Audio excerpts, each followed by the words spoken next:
Chapter 14. At the Mercy of the Jungle. After Clayton had plunged into the jungle, the sailors, mutineers of the Arrow, fell into a discussion of their next step.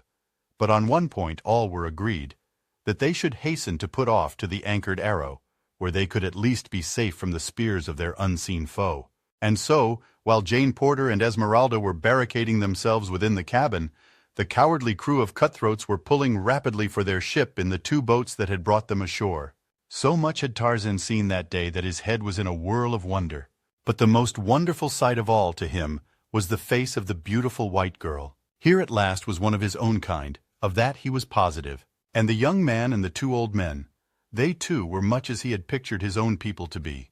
But doubtless they were as ferocious and cruel as other men he had seen. The fact that they alone of all the party were unarmed might account for the fact that they had killed no one. They might be very different if provided with weapons. Tarzan had seen the young man pick up the fallen revolver of the wounded Snipes and hide it away in his breast.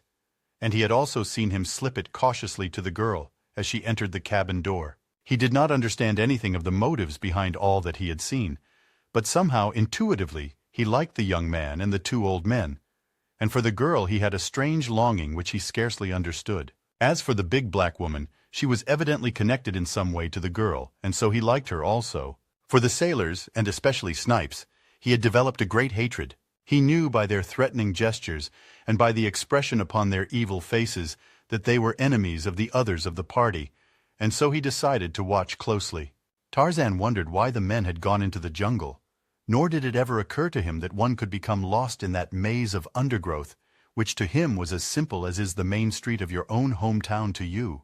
When he saw the sailors row away toward the ship, and knew that the girl and her companion were safe in his cabin, Tarzan decided to follow the young man into the jungle and learn what his errand might be. He swung off rapidly in the direction taken by Clayton, and in a short time heard faintly in the distance the now only occasional calls of the Englishman to his friends. Presently Tarzan came up with the white man, who, almost fagged, was leaning against a tree wiping the perspiration from his forehead. The ape man, hiding safe behind a screen of foliage, sat watching this new specimen of his own race intently. At intervals Clayton called aloud, and finally it came to Tarzan that he was searching for the old man. Tarzan was on the point of going off to look for them himself, when he caught the yellow glint of a sleek hide moving cautiously through the jungle toward Clayton. It was Sheeta, the leopard. Now Tarzan heard the soft bending of grasses and wondered why the young white man was not warned. Could it be he had failed to note the loud warning? Never before had Tarzan known Sheeta to be so clumsy. No, the white man did not hear. Sheeta was crouching for the spring, and then, shrill and horrible, there rose from the stillness of the jungle the awful cry of the challenging ape, and Sheeta turned, crashing into the underbrush. Clayton came to his feet with a start. His blood ran cold. Never in all his life had so fearful a sound smote upon his ears. He was no coward, but if ever man felt the icy fingers of fear upon his heart, William Cecil Clayton, eldest son of Lord Greystoke of England, did that day in the fastness of the African jungle. The noise of some great body crashing through the underbrush so close beside him, and the sound of that blood-curdling shriek from above, tested Clayton's courage to the limit. But he could not know that it was to that very voice he owed his life, nor that the creature who hurled it forth was his own cousin, the real Lord Greystoke. The afternoon was drawing to a close, and Clayton, disheartened and discouraged, was in a terrible quandary as to the proper course to pursue.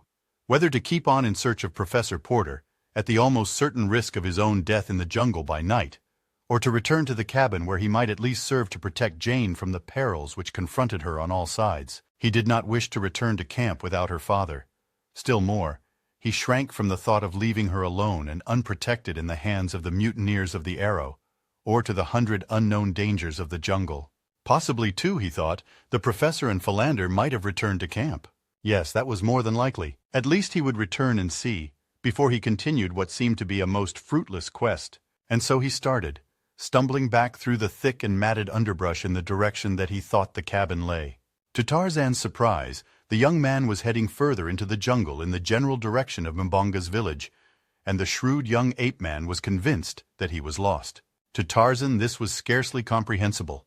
His judgment told him that no man would venture toward the village of the cruel blacks armed only with a spear, which, from the awkward way in which he carried it, was evidently an unaccustomed weapon to this white man. Nor was he following the trail of the old men. That they had crossed and left long since, though it had been fresh and plain before Tarzan's eyes. Tarzan was perplexed. The fierce jungle would make easy prey of this unprotected stranger in a very short time if he were not guided quickly to the beach. Yes, there was Numa the lion even now, stalking the white man a dozen paces to the right. Clayton heard the great body paralleling his course, and now there rose upon the evening air the beast's thunderous roar. The man stopped with upraised spear and faced the brush from which issued the awful sound. The shadows were deepening. Darkness was settling in. God! To die here alone, beneath the fangs of wild beasts, to be torn and rended, to feel the hot breath of the brute on his face as the great paw crushed down upon his breast. For a moment all was still. Clayton stood rigid with raised spear. Presently a faint rustling of the bush apprised him of the stealthy creeping of the thing behind. It was gathering for the spring. At last he saw it, not 20 feet away, the long, lithe, muscular body and tawny head of a huge, black-maned lion. The beast was upon its belly, moving forward very slowly. As its eyes met Clayton's, it stopped, and deliberately, cautiously gathered its hindquarters behind it. In agony the man watched, fearful to launch his spear, powerless to fly. He heard a noise in the tree above him, some new danger, he thought, but he dared not take his eyes from the yellow-green orbs before him. There was a sharp twang as of a broken banjo string, and at the same instant an arrow appeared in the yellow hide of the crouching lion. With a roar of pain and anger the beast sprang. But somehow Clayton stumbled to one side, and as he turned again to face the infuriated king of beasts, he was appalled at the sight which confronted him. Almost simultaneously with the lions turning to renew the attack, a half-naked giant dropped from the tree above squarely on the brute's back. With lightning speed, an arm that was banded layers of iron muscle encircled the huge neck, and the great beast was raised from behind, roaring and pawing the air, raised as easily as Clayton would have lifted a pet dog. The scene he witnessed there in the twilight depths of the African jungle was burned forever into the Englishman's brain. The man before him was the embodiment of physical perfection and giant strength. Yet it was not upon these he depended in his battle with the great cat, for mighty as were his muscles, they were as nothing by comparison with Numa's. To his agility, to his brain, and to his long, keen knife he owed his supremacy. His right arm encircled the lion's neck, while the left hand plunged the knife time and again into the unprotected side behind the left shoulder. The infuriated beast pulled up and backwards until he stood upon his hind legs, struggled impotently in this unnatural position. Had the battle been of a few seconds longer duration, the outcome might have been different. But it was all accomplished so quickly that the lion had scarce time to recover from the confusion of its surprise ere it sank lifeless to the ground. Then the strange figure which had vanquished it stood erect upon the carcass, and throwing back the wild and handsome head, gave out the fearsome cry which a few moments earlier had so startled Clayton. Before him he saw the figure of a young man, naked except for a loincloth and a few barbaric ornaments about arms and legs, on the breast a priceless diamond locket gleaming against a smooth brown skin. The hunting knife had been returned to its homely sheath, and the man was gathering up his bow and quiver from where he had tossed them when he leaped to attack the lion. Clayton spoke to the stranger in English, thanking him for his brave rescue and complimenting him on the wondrous strength and dexterity he had displayed. But the only answer was a steady stare and a faint shrug of the mighty shoulders, which might betoken either disparagement of the service rendered or ignorance of Clayton's language. When the bow and quiver had been slung to his back, the wild man, for such Clayton now thought him, once more drew his knife and deftly carved a dozen large strips of meat from the lion's carcass. Then, squatting upon his haunches, he proceeded to eat, first motioning Clayton to join him. The strong white teeth sank into the raw and dripping flesh in apparent relish of the meal, but Clayton could not bring himself to share the uncooked meat with his strange host. Instead he watched him, and presently there dawned upon him the conviction that this was Tarzan of the Apes, whose notice he had seen posted upon the cabin door that morning. If so, he must speak English. Again Clayton attempted speech with the ape-man, but the replies, now vocal, were in a strange tongue, which resembled the chattering of monkeys mingled with the growling of some wild beast. No, this could not be Tarzan of the Apes, for it was very evident that he was an utter stranger to English. When Tarzan had completed his repast, he rose, and pointing a very different direction from that which Clayton had been pursuing, started off through the jungle toward the point he had indicated. Clayton, bewildered and confused, hesitated to follow him, for he thought he was but being led more deeply into the mazes of the forest. But the ape-man, seeing him disinclined to follow, returned, and grasping him by the coat, dragged him along until he was convinced that Clayton understood what was required of him. Then he left him to follow voluntarily. The Englishman, finally concluding that he was a prisoner, saw no alternative open but to accompany his captor, and thus they traveled slowly through the jungle while the sable mantle of the impenetrable forest night fell about them, and the stealthy footfalls of padded paws mingled with the breaking of twigs and the wild calls of the savage life that Clayton felt closing in upon him. Suddenly Clayton heard the faint report of a firearm, a single shot, and then silence. In the cabin by the beach, two thoroughly terrified women clung to each other as they crouched upon the low bench in the gathering darkness. The negress sobbed hysterically, bemoaning the evil day that had witnessed her departure from her dear Maryland, while the white girl, dry-eyed and outwardly calm, was torn by inward fears and forebodings. She feared not more for herself than for the three men whom she knew to be wandering in the abysmal depths of the savage jungle, from which she now heard issuing the almost incessant shrieks and roars, barkings and growlings of its terrifying and fearsome denizens as they sought their prey. And now there came the sound of a heavy body brushing against the side of the cabin. She could hear the great padded paws upon the ground outside. For an instant, all was silence. Even the bedlam of the forest died to a faint murmur. Then she distinctly heard the beast outside sniffing at the door, not 2 feet from where she crouched. Instinctively the girl shuddered and shrank closer to the black woman. "Hush," she whispered. "Hush, Esmeralda." For the woman's sobs and groans seemed to have attracted the thing that stalked there just beyond the thin wall. A gentle scratching sound was heard on the door. The brute tried to force an entrance, but presently this ceased, and again she heard the great pads creeping stealthily around the cabin. Again they stopped, beneath the window on which the terrified eyes of the girl now glued themselves. "God," she murmured, for now, silhouetted against the moonlit sky beyond, she saw framed in the tiny square of the latticed window the head of a huge lioness. The gleaming eyes were fixed upon her in intent ferocity. "Look, Esmeralda," she whispered. "For God's sake, what shall we do?" "Look! Quick! The window!" Esmeralda, cowering still closer to her mistress, took one frightened glance toward the little square of moonlight, just as the lioness emitted a low, savage snarl. The sight that met the poor woman's eyes was too much for the already overstrung nerves. "Oh, Gabrielle!" she shrieked and slid to the floor an inert and senseless mass. For what seemed an eternity, the great brute stood with its forepaws upon the sill, glaring into the little room. Presently it tried the strength of the lattice with its great talons. The girl had almost ceased to breathe, when, to her relief, the head disappeared, and she heard the brute's footsteps leaving the window.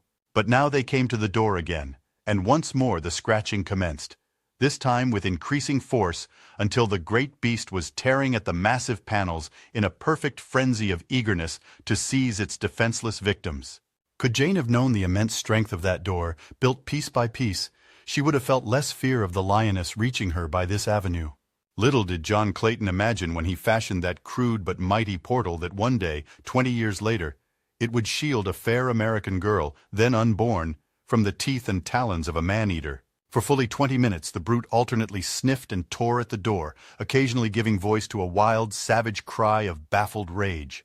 At length, however, she gave up the attempt, and Jane heard her returning toward the window, beneath which she paused for an instant, and then launched her great weight against the time-worn lattice. The girl heard the wooden rods groan beneath the impact, but they held, and the huge body dropped back to the ground below. Again and again the lioness repeated these tactics, until finally the horrified prisoner within saw a portion of the lattice give way, and in an instant one great paw and the head of the animal were thrust within the room.